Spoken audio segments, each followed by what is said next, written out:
of the things that I think is one of the major fails of our university system is that when you are in teacher training programs, professors don't talk about classroom management as much as they should.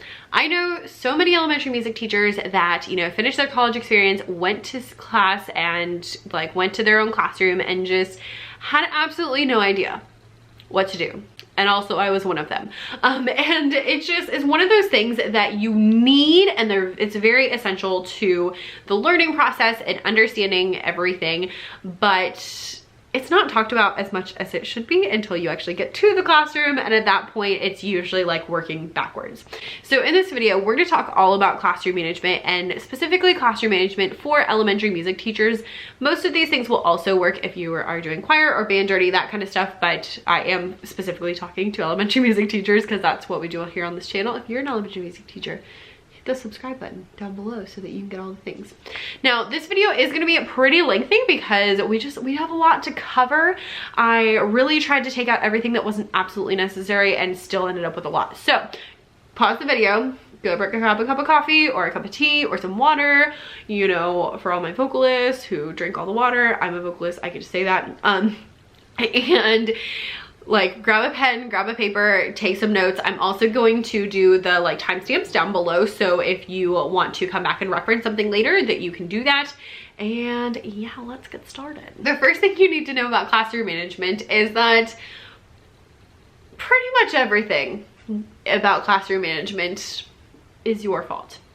Now, that sounds really bad, but what it means is the teacher is in charge. You can literally take the same class and put them in one teacher's classroom and stick them in a different teacher's classroom, and it will be like night and day. They will act completely different because of the teachers. The only thing that has changed is that they now have a different teacher, and that is all it takes to change, because students respond to what you allow and what you accept and what you put out there, and all of those things give them information about how they should act. Now, I don't want you to see that as a bad thing, like, oh my gosh, everything sucks and it's my fault, but instead I want you to see it as, if I am at fault, if I am in charge of everything, then I get to change it.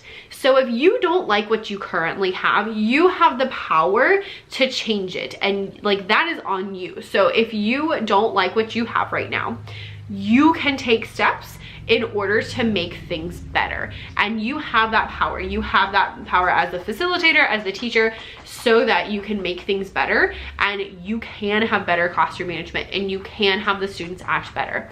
If you don't believe me about the whole different teacher thing, let me tell you a story. A couple of years ago, I had a second grade class. They were fine. We did music. We stood in the hallway waiting for their teacher. Their teacher didn't show up. Turns out she thought someone was walking them down. It was a miscommunication. But all of that to say, I started walking them down so that we weren't standing in the hallway anymore. And they were literally like, I am on this corner of the school, on like the front, I don't know, this side corner. And their teacher was as far away as you could get on the opposite corner, and like literally you couldn't be further unless you're outside. But we walked all the way through the school, through the entire school, perfect line, completely silent, hands to themselves, feet to them, all the good things, like rocking it, not an issue. We got to their classroom and they stepped over the threshold and became an entirely different class. Literally, as they went into the other classroom, they lost their minds. Like, they started running. They were running up to their teacher, talking to her. They were like yelling. Somebody hit somebody else. Like, someone was running to their backpack and like getting all these things out. And I stood in the doorway and I was just like, what is happening? Because they didn't do that when they were with me. It was a completely different class just from going into the classroom where their teacher was. So you have that power to get what you want from the students if you put the effort in. Now, I am gonna say most of the time, because there are some students and there are some classes that are going to be a struggle. It's just a fact of life. Some schools are gonna have more of that than others.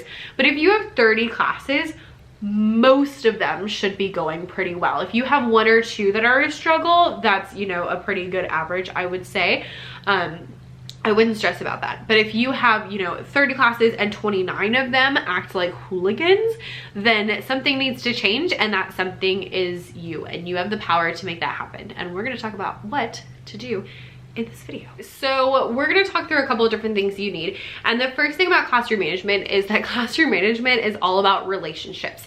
So how well you know your students, and really and truly how well your students know and appreciate and like you and think that you like them.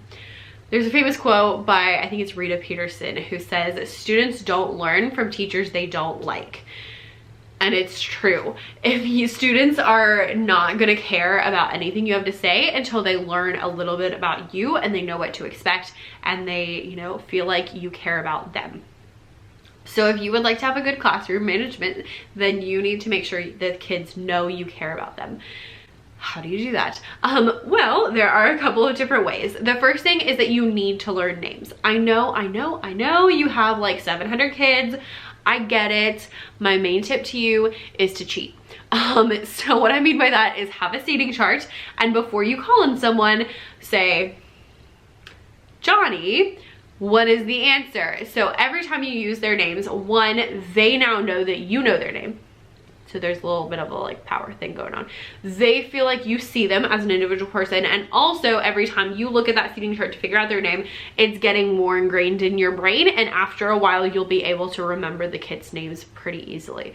I know like every kid in the school and could tell you all of their names because I just know them all because I've been teaching them for so long. It will come. It's not easy, but it will come. I actually have a whole video about how to learn kids' names, so I will link that down below. But that's number one, most important thing, use the kids' names. I'm always shocked when I see a teacher who does not use their kids' names. I'm just like, oh my gosh, what are you doing in life? Ooh. Anyway, number two, one of the best things when you have so many kids to help them get to know you is to have a consistent demeanor. So what I mean by that is that the students know what to expect from you. When they show up at music class, they expect a certain thing. So for me, I am 90% of the time, I'm gonna give myself, you know, wiggle room. I'm very calm. We are very organized, and it's very like they can expect, I expect you to do the right thing. We will have fun if you do the right thing. And I'm going to be, in general, a fairly, you know, happy, calm person. And I put that on even when I don't feel like it because they need that consistency from me. If one day they come in and you're like all over the place, have no idea what's going on and like a hot mess, and then another day you're super on it, and then the next day you're like really relaxed and let the kids do whatever they want, and then the next day you're super strict and getting mad at them for everything, they're gonna be confused and they won't understand. As music teachers, the best thing you can do is to have a consistent demeanor so the kids know what to expect when they come from you. When you get to that point where kids say things like, Miss Davis, you're always so calm, or you're always happy to see me, that is from me very specifically trying to do that on purpose to make sure that I am the same person for them. I'm like, I am Miss Davis. And so like that is, it's almost like a character, and it's not in like a, you know, fake way, but it's just in a way of like, I am calm, I am, you know, organized, I expect you to do the right thing, all of that. That's gonna help your kids get to know you the best. In addition to that, make sure that you talk to kids. Like, actually talk to them. If you're standing in the hallway, ask them questions. If you see them in the morning, ask them questions. If you have duty, talk to them. When I have lunch duty, I walk around all the tables and I sit at different things and I ask them questions about the weekend and ask them questions about their food. What do you like? What do you not like? And you know, it doesn't take much, but just engaging them in conversation is gonna help them to think that you care about them. And it's also going to help you to learn more about them. So you literally are building, like that is what building relationships means, literally. So make sure that you do that. And the last thing, the best tool I feel like as music teachers that we have is to focus on the fun. When you are a kid and you meet a new friend, what do you do together? You play together, because when you play, you create a relationship through shared experiences. You learn more about each other through play. Same thing like when you started dating, you know, your girlfriend, boyfriend, spouse, whatever. you went on dates and you hung out with them and you did things together, and you probably, like, I don't know, we used to like go bowling, and we also used to like help each other practice because we were music nerds, but you know, whatever. And we would, you know, go bowling, we'd go see movies, we would do these things, we would, you know, basically play together so that we could then know each other better. Do the same thing in your classroom, especially if you're new, especially if it's the beginning of the year. Focus on the fun. Play games. Do things that are fun, because it's going to give the kids the connotation of like, oh, I like music. Music is fun. Yay. I like Miss Davis. Miss Davis is fun because music is fun.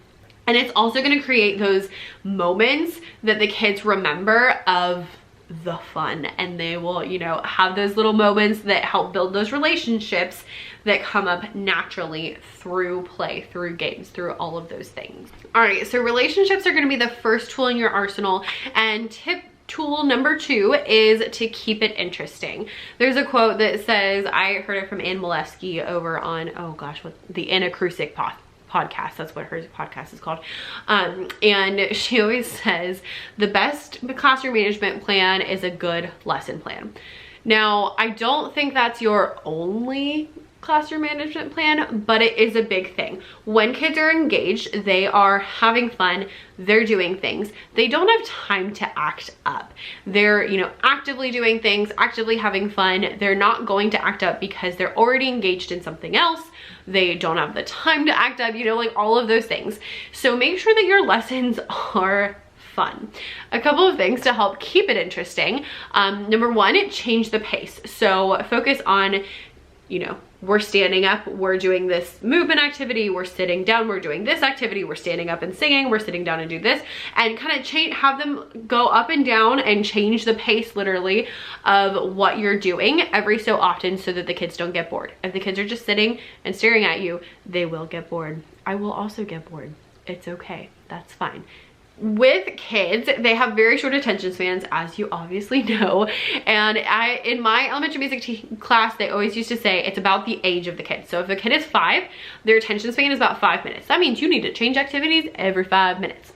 It doesn't have to be a drastic change, but you need to change something. So maybe we're like singing, and now we're standing and singing, and now we're moving around the room and singing. Like, just change the activity so that they don't get bored. Along with that, keep the pace moving really quickly so that, again, they don't have time to get bored, they don't have time to act up, because they just keep going. That's how my classes are. Like, we go quick, activity, activity, activity. There's a lot going on. In addition to that, make sure that the kids are doing things. They shouldn't be sitting there staring at you. They should be actually doing things. So singing, keeping the beat, doing actions, moving their bodies, you know, doing activities, doing, you know, using manipulatives. They should be actively doing something so that they're not bored. If they are just sitting there, they're going to be bored, they're going to act up, they're going to talk, they're going to do all sorts of things you don't want them to do. But if they are busy and they have things to do, then they can't do that because they're already busy, you know, so they can't do anything else. One thing specifically with older kids is that I find group work to be really helpful. Again, especially with the upper grades. Group work is something I used to never do, honestly, and I have been more and more into it this year especially. My kiddos love it. They love working in groups. Every time we do something, they're like, can we do this in groups? I'm like, sure, great idea. We don't do everything in groups, obviously, but we do a lot of things in groups because there's a lot of things they can do and they can figure out by themselves instead of you teaching it to them. So couple of examples if you need some ideas. In 5th grade, one of my favorite things is to give them the rhythm and letters, because we haven't learned staff notation yet because COVID, distance learning, all of that. And they get that and they go figure out how to play it on the xylophone with their group. And what that does is they have to help each other. They kind of get to take turns doing it. So if you don't have as many instruments, that's helpful. Also, they just they get a chance to do and a chance to watch and like help the other kids, which sometimes helps them. Composition, I love having them compose things and then they love to like perform it for each other. So again, xylophones or raps or movement or whatever, they love to like come up with their own things. They love composing. Composing is always a hit.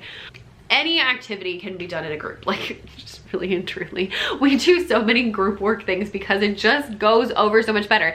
The other thing about group work is that they are allowed to talk, which means that you don't have to keep them quiet the whole time, which is super, super nice. So try some group work, you know, try 1 or 2 activities this week, see how it goes. And especially with your upper grades, like it can be a game changer. Speaking of the talking, make sure that you don't talk over students. I recently asked you guys actually for classroom management questions, and the most common was like, how do you get kids to not talk over you? The answer is going to sound trite, but the answer is you don't talk over the kids. So when we're in music and I need to say something, I'm not going to talk over them because 1, I'm a vocalist and I, you know, I put too much stock into my vocal health that I'm not going to do that. 2, I'm not very loud anyway, unless I'm singing opera, so you probably can't hear me in the back if someone's running their mouth. 3, it just creates a whole thing because if you talk over the kids, then the kids are going to think it's okay for them to talk and they're going to continue talking and making conversation. Then they're not going to pay attention. They're not going to know what to do. It's just going to be a whole big thing. So instead, we do callbacks. So I like to change mine up because I get bored with it. But my favorite one right now is I say macaroni cheese and they say everybody freeze. And they have to freeze and they have to track me. Track me means like putting their eyes on me. So when I go to say something, instead of just like blurting things out, I say macaroni and cheese, everybody freeze. I wait a second to make sure that I have the eyes, and then I start telling them whatever is important. I make sure I do that before I do it so that they hear me and they understand the first time. Other things I do, I have like chimes on my front, and so I'll ring the chimes. The kids have to put their hands up until the chimes stop. Some teachers do where they just put their hands up. The kids also put their hands up. That can work. There's a bajillion different things you can do, but the point is have some sort of way where the kids know, oh, hey, I need to stop talking because she's gonna say something important. And they have that recognition, and then you're able to say whatever it is that is important without yelling over them, straining your voice, all of that good stuff. Now, along with that, if you are gonna do like a callback, it's not gonna be perfect the first time. You're going to have to practice it. So I usually change mine every like week or so because I see my kids for a whole week. So on Monday, I always tell them whatever the callback is for this week. Sometimes the same, sometimes it's different. And we practice a couple times. So I'll say it, they say it, and I point out who's doing a good job with the eye contact. And then I'll have them like, I'll say, okay, this time look around the room, macaroni cheese, everybody freeze. And I like say, you know, oh, that person did a good job like turning their head around really quickly. And then I'll have them pretend to talk, and then we'll do it again and see how it goes. And if they do a good job, they get a point for a class, you know, whole class reward, which we'll talk about in a second. And that, you know, just really makes a difference. But don't talk over the kids if you don't want the kids to talk over you. Next up, we're finally at the actual classroom management plan. So even though, yes, relationships and a good lesson plan are the basis, the good best starters, you still need to have a plan because some kids are going to push the envelope and, you know, do things they shouldn't because they're children, and that's part of what they learn and what they do. So there's lots of different classroom management strategies. I will link some down below that you can check out. I have a blog post with like 3 different ideas. But the main thing is to have something that happens when the kids don't follow directions that is specific, consistent, they know it's coming. So for me, what we do is when they're not following directions, they get a yellow card. So literally a piece of construction paper that is yellow, that is laminated. I say, so-and-so, go get a yellow card. They go pick up a yellow card, they take it back to their seat. And while they have a yellow card, it's like a timeout. They can't play games, can't play instruments, all that stuff until it goes away. It goes away when they are sitting correctly, following directions, being respectful, all that stuff. If they have a yellow card and they continue, then they will exchange their yellow card for an orange card. Orange card means they go sit in the back by themselves and they can watch, but they can't participate. We call that the audience because you can watch, but you can't participate. And they sit out for a little bit longer. So usually the yellow card, I shoot for like a minute or 2. The orange card, a minute or 2, and then them sitting correctly, following directions, all that. But the orange card, it's usually closer to like 5 minutes. And so then if they do a good job, they can come back and join us. If not, then they would move to the next one. Oh, and the older kids do a writing assignment with that one. I will link my think sheets down below. If they're still, you know, calling people names, getting out of their seat, whatever, then they get a red card. And a red card means they're in the audience the rest of class. And I will call whoever they stay with, and they have silent lunch the next day because I take it very seriously. You do not have to give out a lot of red cards to get the point across. So what I like about this is that, 1, it's easy for me. frankly. Two, the kids know exactly where they stand. Like, they know I have a yellow card because I'm holding it in my hand, and they know what they need to do to get it to go away because we've talked about it all the time, and it's very specific, it's very obvious, and they know if they have an orange card, they need to be very careful so that they don't then get a red card. And like, it's very obvious, very in your face, and I like it that about it. I used to do some other things that worked, but they didn't work as well. I also used to give more chances, and I have found over the years I give less and less chances, but it still works. Now, obviously, you also need rules to go along with this. I have 4 rules. You can do whatever you want, but I would shoot for like 3 to 5. Ours are follow directions, be respectful, be responsible, and be a participant. We use them all the time. We talk about them all the time. Whenever we do an activity, I'll say, how can we be respectful while we walk around the room? How can we be responsible with our instruments? How can we follow directions while we're reading a book? Like, literally, we talk about it all the time. All the time. It is part of our vernacular all day, every day. So the kids know what I expect from them, and we get very specific before an activity so they know what to do. When they do go get a yellow card, I will usually point out what the problem was. So, you know, if you call someone a name, I'll say, that was not respectful. We're respectful in music class. Go get a yellow card. And I'm very calm, very chill, like, you know, I'm not gonna die because you got a yellow card, that's fine.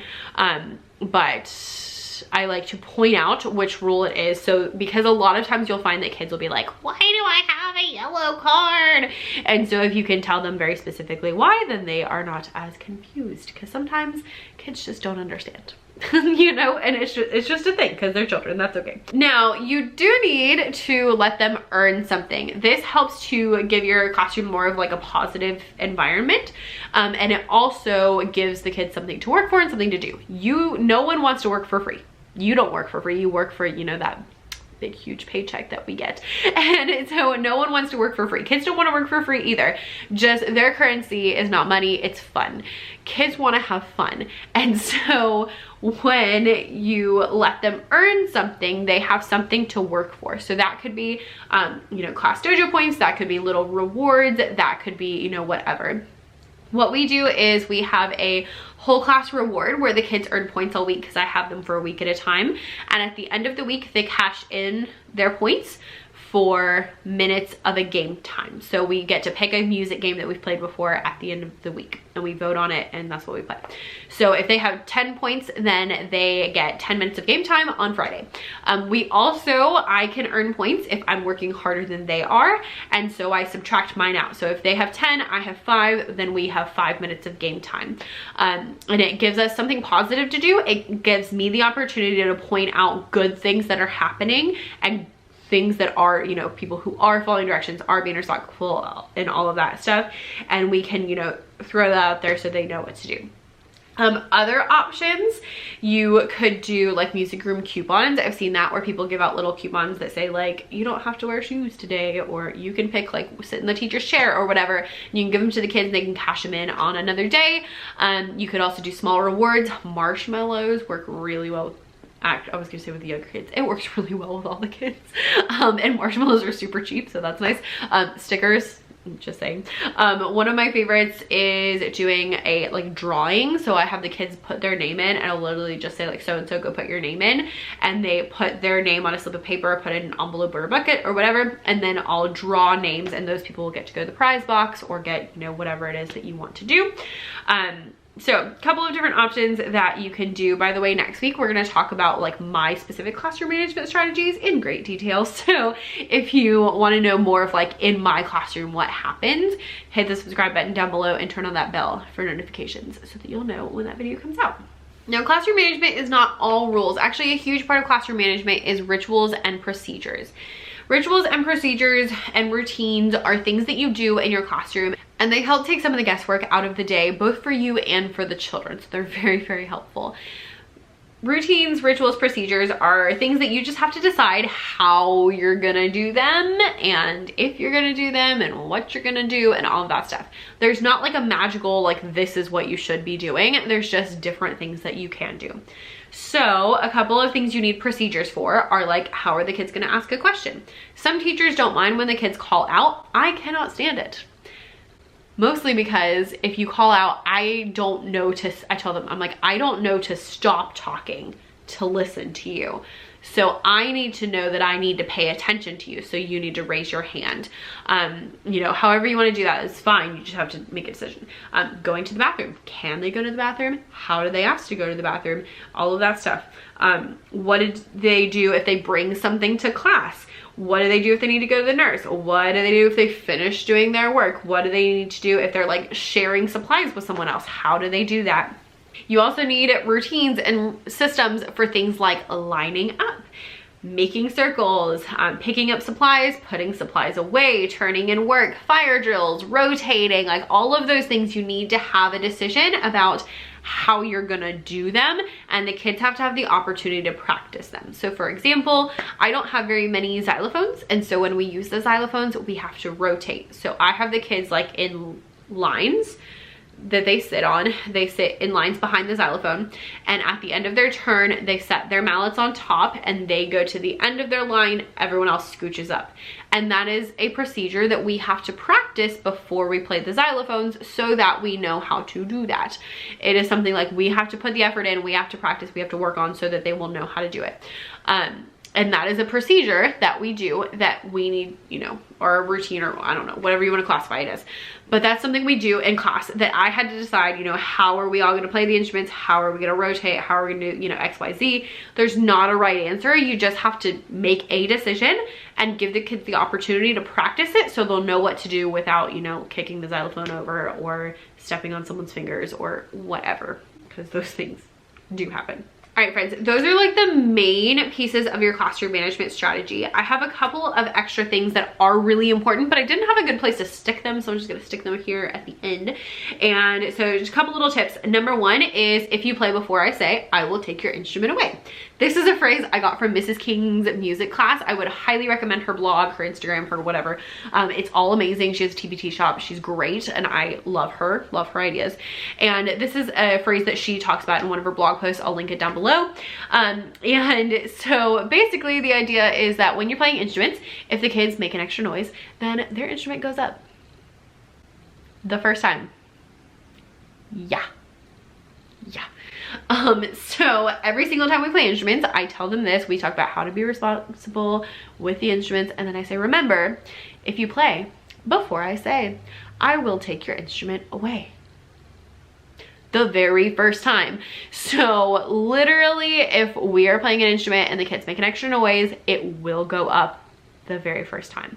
It's very important that you do the very first time, because then they will know that you're serious, and usually you only have to take up one for them to get it, and then it'll be a thing. And I'm laughing because I'm remembering the face the first kid in the first class that I did this with made, and oh my gosh, it's pure shock. And it's slightly hilarious. But now they're very used to it, and like it is very, you know, very quiet. They do a really good job listening, so they know when to play and what to play and all that stuff. So this is very, very important. This helps keep the instruments in good working order, and also helps the kids to pay attention so they know what to do, how to play, what to play, all of that good stuff. Like if someone does make a noise, I will I usually have them come pull the instrument up, but they lose it, and it's usually only for like a minute, and then I'll give it back. If they do it a second time, they do not get it back, because I'm not going to repeat myself like that. Not gonna happen. So 2 times in one class, and it's up for the rest of class. Now to help with this, I have a couple of positions, I call them, for our instruments. So position number 1 is called Magic X. So if we're using mallets, then they cross their mallets. If we're using like egg shakers, I literally have them like hold the egg shaker and they go like this. And this is Magic X. And Magic X is holding the instrument but quiet. Then we have Ready. Ready is arms out, ready to play but not playing yet. And then we have Rest. Rest means your instrument's all the way down and your hands are all the way up on your shoulders, especially for the little kids. I'm not quite as fussy with the older kids, but the little kids, if they're not playing and they have an instrument, their hands are on their shoulders. That way their hands are far enough away from their instrument that I can see that they're not playing, 1. 2, they can't be sneaky about it because it's not very sneaky to be like, you know, and versus if their hands are in their lap, they could, you know, sneakily play and then you don't know who played and then it's like a whole big thing. And then 3 is they're so far away that the temptation is not quite as bad way up here. So that's our rest, and that's a very important one that literally like I'll go around past that rhythm like sticks on the floor, hands on your shoulders, sticks on the floor, hands on your shoulders. And we always say, if my hands are on my shoulders, am I touching my sticks? No. So should I hear noise? No. I'm like, great, excellent. And remember, if you play before I say, I will take your instrument away. Number 2 in random things that you need to know, but I didn't know where to put them, is redirect students to something. So when students are off task, instead of saying like, stop talking, give them something to do. So instead of like, stop talking, say, Johnny, could you sing the song along with us? Or could you tap the steady beat with me? Or, you know, instead of stop running, how about like, let's walk to the steady beat this time. It makes the class have a much more positive attitude, and it also gives the kids something to do. Kids don't always understand like what to do if they're not doing something else. So if you're like, stop fidgeting, like they don't, first of all, they don't know what fidgeting is. 2, they don't know what to do if they stop. So instead of stop fidgeting, how about let's keep the steady beat, or fold your hands please. You know, redirect them to something so that they have something to do, so they know what to do and they know what to expect from you, especially with the littles, because they just don't know. Number 3 is be ridiculously specific. As a music teacher, I have the opportunity to be in situations where I see kids with their teachers, you know, outside of my classroom, and I am astonished by how many times teachers say things and I don't know what they mean. Sometimes something is very clear to you and not clear to the kids. So you want to be really specific. Instead of, we're gonna get in line, and then why are you talking in line? Why are you on the other side of the room? What are you doing? Instead, you want to say, you know, if you sit on the green row, please silently stand up with a lock-it, pocket, fold it, and get in line right here. You know, right here on the green dots, that's where we line up. Or if you are wearing a red shirt, please come line up on the wall. Okay, that's a lot more specific and kids know what to do. A lot of times things happen and you think that the kids are not doing what they're supposed to, but it's just because they didn't understand what you wanted them to do. A good mental check is if most of the kids did not follow directions, the problem's usually not with the kids, but it's with the directions. So try to rephrase it in a more specific way. If we're moving around the classroom, I always make sure that we talk about where you can and cannot go, and I'm specific about it. So we don't go behind the piano, but we can be in the big open area. We talk about where the big open area is and things like that, where if I didn't say it, they would probably go behind the piano, and that's where I keep all my instruments. And like, I just don't want that to happen. Too much stuff. So make sure you're very, very specific, more specific than you think you need to be, like ridiculously specific. Like when we used markers today, we had to talk about how we don't throw the markers up in the air, and with our erasers, we like the whiteboard erasers, we don't, this is really random. Some of my erasers have like, it's like pieces of felt lined up this way, and sometimes kids will stick their fingers in them and it breaks them. And so we had to talk about how we don't do that, and we had to talk about how you don't push the marker down when you write, because then the marker, you know, goes up inside and you can't use it. And like we had to say all these things in great detail so that they understand them, so that I didn't see any of those things, because if I didn't say them, they wouldn't know, it would be wrong. So be ridiculously specific. All right, we're almost done, I promise, but the next 2 are very important. And the next one is assume good intentions. Most of the time, most kids actually want to be good. Like they want to be loved, they want to be accepted, they want to do the right thing, they want to be good, and they try to be good. And sometimes they don't hit it, but a lot of times things you think are bad are just a miscommunication. So, you know, you say line up and the kid lines up in the wrong spot, and maybe you think it's because they're being rude, but a lot of times it's just because they didn't understand or they didn't know. So assume that the kids are trying to be good and trying to listen before you, tell them what to do. Also acknowledging that they are trying to be good. So like for me, I hate when like if the door gets knocked on and like 5 kids run to the door. No, we're not doing that. But instead of being like, sit down, what are you doing? I'll say, thank you so much for being helpful. I'm gonna make one person the door person, and that's gonna be the only person who opens the door, Or a big thing that happens at my school is kids will tell each other what to do and then the other one gets mad. So they'll be like, don't forget your jacket. And then they're like, don't tell me what to do. Like, and I'm like, thank you so much for helping. But next time, please let me, remind them, or, next time tell me and then I'll tell them, or whatever. Because sometimes when they're trying to help each other, it just doesn't work out. And then we have to tell the other one, they're trying to help you. Like, oh my gosh, y'all. I've noticed this one more with helping the kids with each other this year than anything else. Assume good intentions. So, so the kids will be like, she hit me, but usually it's just like they stumbled and fell into the kid. So assume they're trying to be good before you freak out, and also allow them the chance to tell you what's going on before you freak out. I had a couple weeks ago, we were talking about Christmas, like holiday traditions. So we were talking about, all the different holidays that we celebrate. And one of the kids said, oh, we eat Thanksgiving food for Christmas. And I said, oh yeah, we do too. And one of the kids was like, ew. And I could have just been like, that was not respectful, go get a yellow card. But instead I stopped and I was like, what do you think is gross about that? And he said, you eat month-old food for Christmas? And so instead of getting a yellow card and being mad and fussy, I was able to just tell him, no, that's not, it's just a miscommunication. He was not trying to be bad. He just was grossed out because he thought we ate month-old food for Christmas. So assume good intentions. Usually the kids are trying to help. Usually they're trying to be good. There are, the couple that just want to do whatever the heck they want. But mostly kids want to be good and they want to do a good job. And the last one is, remember that kids are people too. They're not like alien species. They are people. They have feelings, they have emotions, they have thoughts, they have opinions, and they just want the same thing that we want. They want to be heard, they want to be good, they want to do a good job, they want to work hard, all of the same things that we do. And they just want to be, they want to be heard and they want to be respected and they want to feel like a person.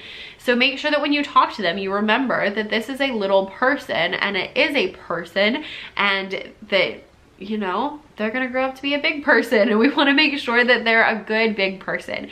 So you have to be careful about just remember they're a person. They're not gonna learn much if they're hungry or they're thirsty. They're, they have needs, they have things they need to do. They want to feel valued and cared for, and if you can just remember, like, this is a person. I know it sounds silly, but I promise it makes a difference. Thank you guys so much for watching. I know this was a long one. Hit the subscribe button if you are an elementary music teacher, especially if you want to see that video all about like my personal classroom management strategies. I will link below the blog post that goes along with this if you prefer to like read or skim and you need to refresh on something. But this is a pretty good overview. So leave any comments or questions in the comments, or you can send me a message over on Becca's Music Room on Instagram, and I'll see you next time. Bye.